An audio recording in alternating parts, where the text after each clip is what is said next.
The reason I paused there is I'm not really sure what the goal of the question is. The goal is just to establish a biological reality. You just said a moment ago that science and evidence should control, not politics. So let's just test that proposition. Can men get pregnant?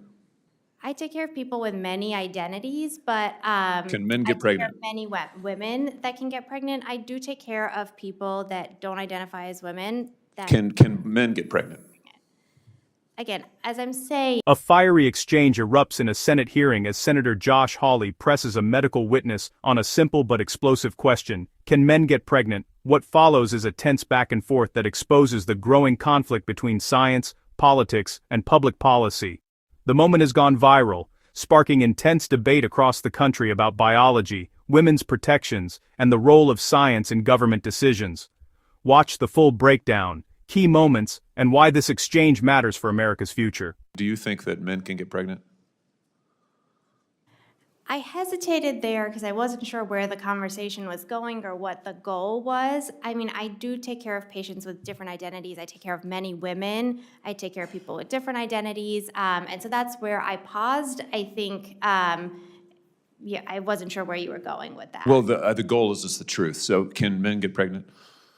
Again, the reason I paused there is I'm not really sure what the goal of the question is. The goal is just to establish a biological reality. You just said a moment ago that science and evidence should control, not politics.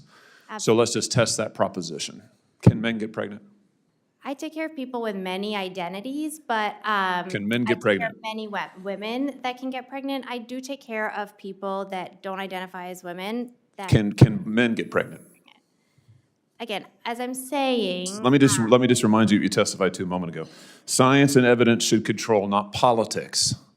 So can men get pregnant? You're a doctor, I think. Science and evidence should guide medicine. Do science and evidence tell us that men can get pregnant? Biological men, can they get pregnant? I also think yes/no questions like this are a political tool. And No, yes/no questions are about the truth, doctor. Let's not make a mockery of this proceeding. This is about science and evidence, and I'm asking you. You know, the United States Supreme Court just heard arguments yesterday at great length on this question. This is not a hypothetical question. This is not theoretical. It affects real people in their real lives. And you're here as an expert, called by the other side as an expert. And you've been telling us that you follow, right, you're a doctor, and you follow the science and the evidence. So I just want to know, based on the science, can men get pregnant? That's a yes or no question. It really is, I think. I think you're trying to reduce the complexity of a lot. I'm not. I'm trying to get, it's not complex. I'm trying to get to an answer, and I'm trying to test, frankly, your veracity as a medical professional and as a scientist. Can men get pregnant? I think you're also conflating This is male extraordinary. female with No, I'm not conflating male and female. They're two different things. There's biological men and there's biological women.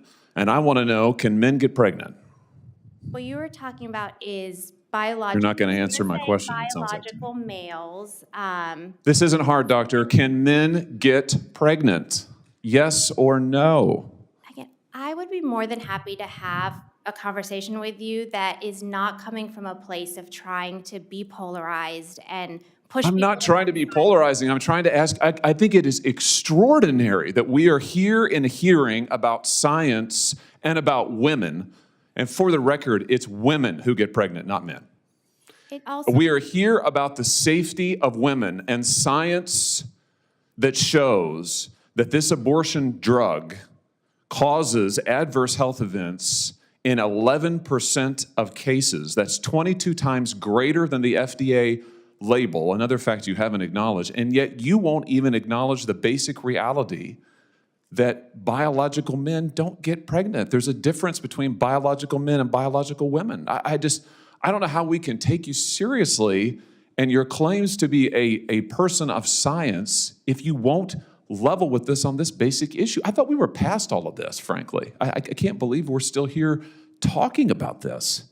I am a person of science, and I'm also someone here who's here to represent the complex experiences of my patients, and I don't think polarized language or questions serve that goal. I don't think they serve the American people. It is not polarizing to say that there is a scientific difference between men and women, and I want this to be clear and for the record. It is not polarizing to say that women are a biological reality and should be treated and protected as such.